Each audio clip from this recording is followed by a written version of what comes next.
মাগরিবের নামাজের পরে যদি কোনো মানুষ এই দোয়াটা 10 বার পাঠ করতে পারে, আল্লাহ রাসূল নিজে বলেছেন এর যে ফজিলতটা হবে, ও যে উপকারটা পাবে, এটা সে নিজেই উপলব্ধি করতে পারবে। মানে নিজের চোখেই নিজের ফজিলতটা সে দেখতে পারবে। জোরে কোন সুবহানাল্লাহ।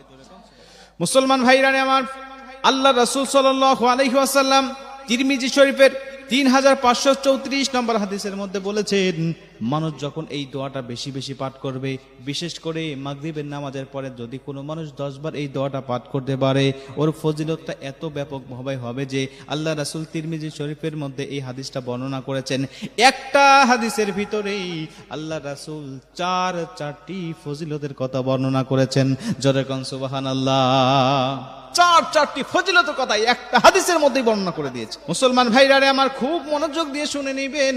শুধু দুনিয়ার জমিনের ফজিলত নয়, আখিরাতের জমিনেও এর জন্য অপলক, আমাদের জন্য অফুরন্ত নিয়ামত রয়েছে।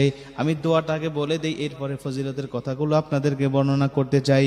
মুসলমান, এই দোয়াটা হলো লা ইলাহা ইল্লাল্লাহু ওয়াহদাহু লা শারীকা লাহু লাহুল মুলকু ওয়া লাহুল হামদ ইউহয়ি ওয়া ইউমীতু ওয়া হুয়া আলা কুল্লি শাইইন কাদির।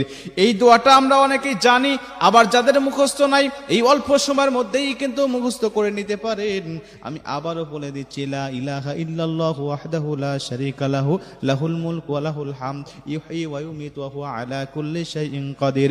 আল্লাহ নবী বলে দিয়েছেন, যদি কোনো মানুষ এই দোয়াটা 10 বার পাঠ করে দেয়, প্রথম নম্বর ফজিলতটা আল্লাহ পাক আসমান থেকে একটা ফেরেশতা নিযুক্ত করে দেয়। ওই ফেরেশতাকে বলে দেয়, বান্দা চলে যাও দুনিয়ার জমিনে, অমক দেশের অমক এলাকায় তুমি চলে যাও, অমকের সন্তান অমকের কাছে তুমি চলে যাও, তার ঘরে তুমি প্রবেশ করবে।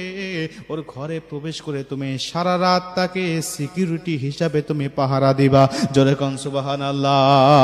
সারা রাত তুমি তাকে সিকিউরিটি হিসাবে তুমি পাহারা দিবা, যেন তার কাছে কোন রকম অনিষ্টতা তার কাছে ঘিরতে না পারে, তাকে ওয়াসওয়াসা না দিতে পারে।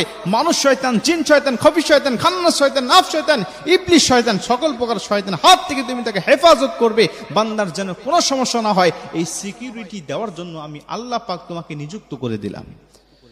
মুসলমান ভাইরা আমার, শুধুমাত্র তাই নয়, 2 নম্বর ফজিলতের মধ্যে আল্লাহ রাসূল বলে দিয়েছেন, ওই ব্যক্তিকে 10টি বড় বড় পুণ্যের সওয়াব তার আমলনামায় দেওয়া হয়।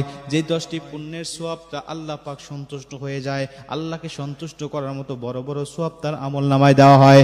এ মুসলমান বন্ধু আমার, আল্লাহর নবী বলে দিয়েছেন 3 নম্বরে, ওর জীবন থেকে ধ্বংসাত্মক বড় বড় পাপ 10টি আছে এমন, ওই 10টি পাপ তার জীবন থেকে কাটা হয়ে যায়।